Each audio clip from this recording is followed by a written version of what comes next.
Hi guys, it's Ava Kerner, the founder and executive director of the Appy Project, and this week on the podcast, we are talking about diet culture and intuitive eating, two subjects that are very near and dear to my heart because I have recovered from an eating disorder, and disclaimer, conflict of interest disclaimer, I guess, I do follow intuitive eating, so that's my bias. What's yours? Let's get right into it. Beauty is a real thing. It's the biological affinity for animals to choose potential mates based not only off of biologically advantageous traits, but off of subjectively pleasurable traits. As natural selection goes, babies born from pairings of animals who find each other subjectively appealing will have those same subjectively appealing traits, and they will also have an affinity for them, causing a higher selective pressure for those traits. That is why birds dance and sing and wear fantastic plumage, and why humans find some people more attractive than others. This theory, sexual selection, has been around since Darwin, but it was offhandedly rejected by the patriarchal society of England at the time because it suggested that females played an equal or even larger role to males in evolution. Males often have the outrageous and beautiful adaptations, suggesting that they have to adapt to fit female subjective preferences in order to mate. Victorian England did not like that. But humans are no different from animals in many ways, and sexual selection is one of them. And like it or not, throughout the ages, standards of beauty have influenced us dramatically.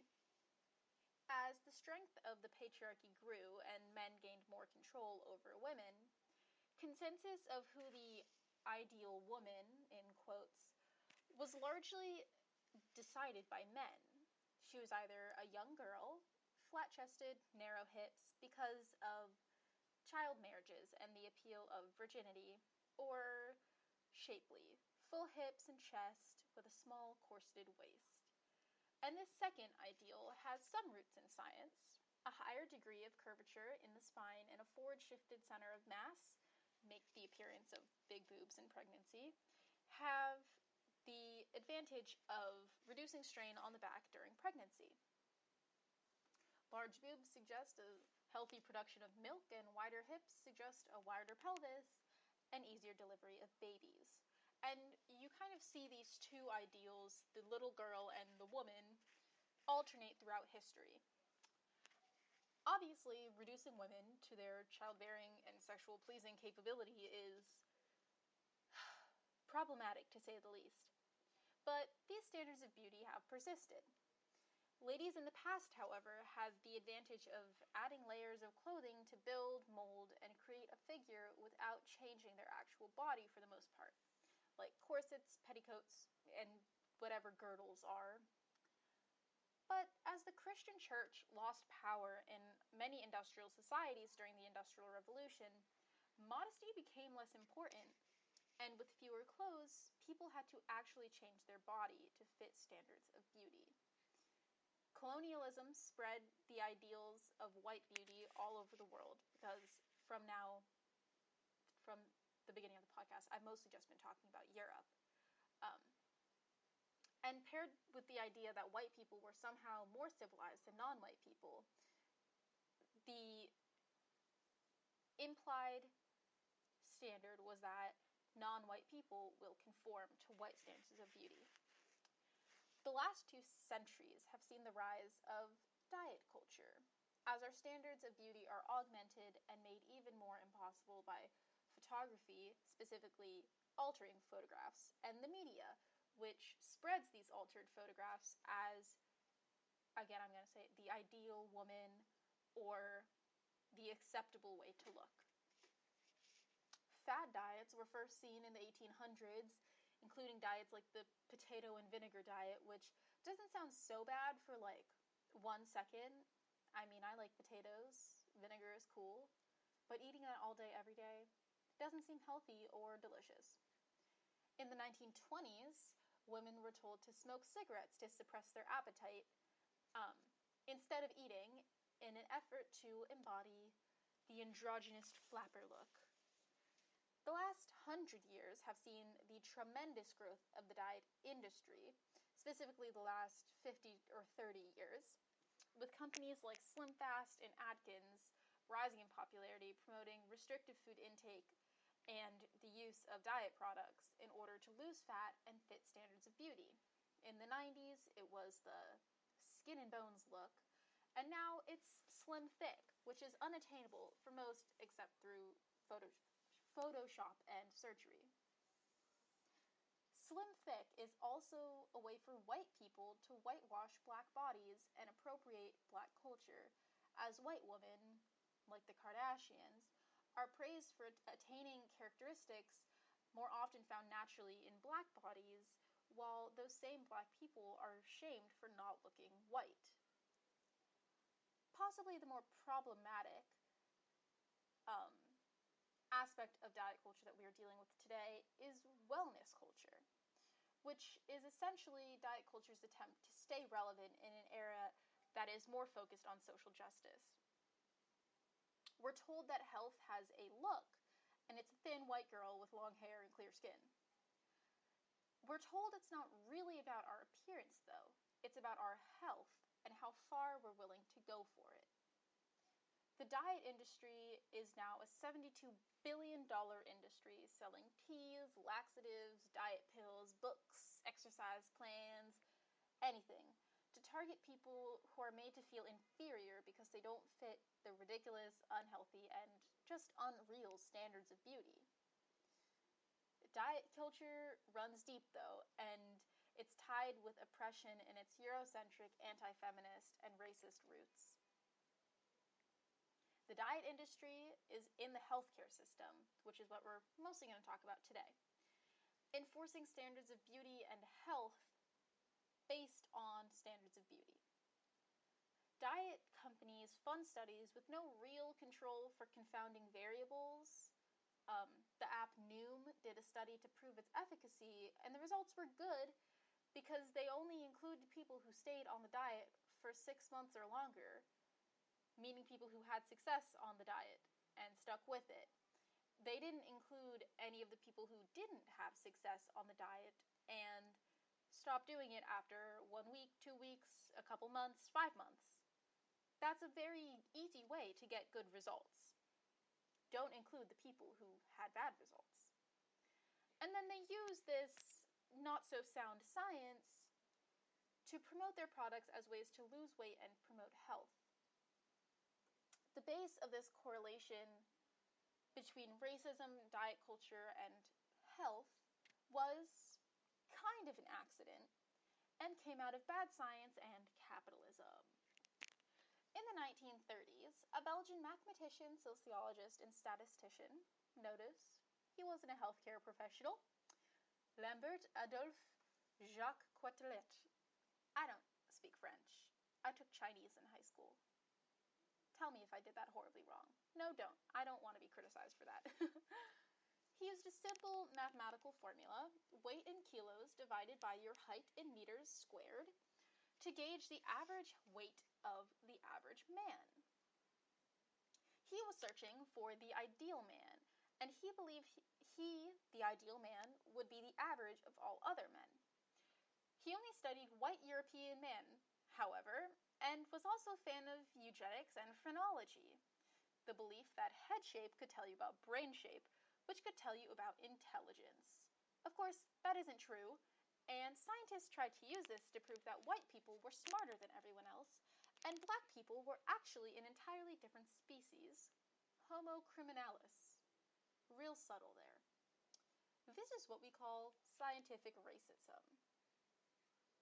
To be fair, Quetelet never intended BMI to be used in medicine, but in the 1970s, Ansel Keys did a study and decided it was the best of 3 tools. The other 2 were skin calipers to measure superficial fat and underwater weighing to measure body density, used to estimate body fat. So he chose the best of 3 not-so-good ones, and he knew this, and he said that. But this was necessary, a way to standardize the measurement of of body fat and body composition because insurance companies had begun to use weight as a way to calculate insurance costs. And even today, insurers will charge more to large-bodied people or not cover them at all. This is blatant discrimination against large-bodied people and especially affects people of color. Because BMI has been shown to under and overestimate obesity in different populations, namely non-white male populations, so that's women, anyone who's not white, anyone who's not a man, you get the point. This is problematic because of the amount of, no pun intended, weight we place on BMI in medical diagnoses and insurance policies. It really prevents people from getting adequate health care. Even better, BMI only correctly characterized obesity about 50% of the time because it was never meant to be used for medical purposes. To fix this, the definition of obesity was changed in 1985 to be tied to a patient's BMI in order to make charging insurance easier. This change in definition caused thousands of healthy people to be arbitrarily categorized as obese, driving up their insurance premiums, and just throwing science to the side. Because your amount of muscle mass is more important than the amount of fat that you carry, as that kind of determines your metabolic health, which has been proven time and time again to be a more significant benchmark of health than straight body weight, and BMI cannot take into account your muscle mass. A common stat is that people are more obese than they were 50 years ago. And this is true. More people are in the obese category of the BMI scale, but we must account for the fact that most of these people gained less than 10 pounds to get there, or no pounds at all, because the definition of obesity changed within the last 40 years. And again, BMI doesn't take into account muscle mass, and a 10-pound weight gain is not directly linked to a higher risk for disease, contrary to what you might believe. Being overweight is often linked to a bunch of diseases like colorectal cancer, cardiovascular disease, type 2 diabetes, although the data is largely inconclusive and sometimes even points to a protective effect of extra body weight against these very same diseases. Other studies have shown that genetic factors play a larger risk for these diseases than body weight, and societal factors like stress due to food insecurity is even more important. But still, we're often told to lose weight for our health simply by increasing our energy expenditure and decreasing our caloric intake. While this may work for some people, it's simply impossible for most people, especially in the long term. Living in a constant caloric deficit and doing exercise you don't enjoy simply to shrink your body is not sustainable. So many factors play into body weight.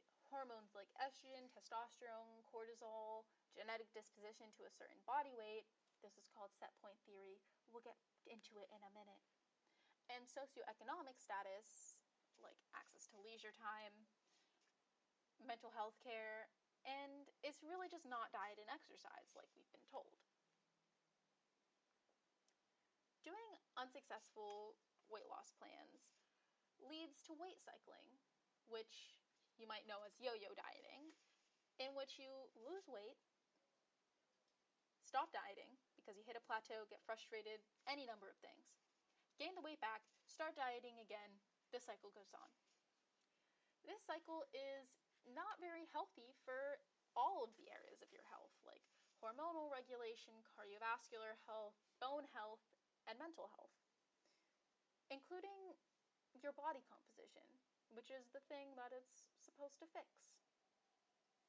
When you're in this sort of cycle, your body adjusts to low caloric intake, lowering your metabolic rate to store as much energy as possible. Pretty much make the most out of the energy that you are giving your body.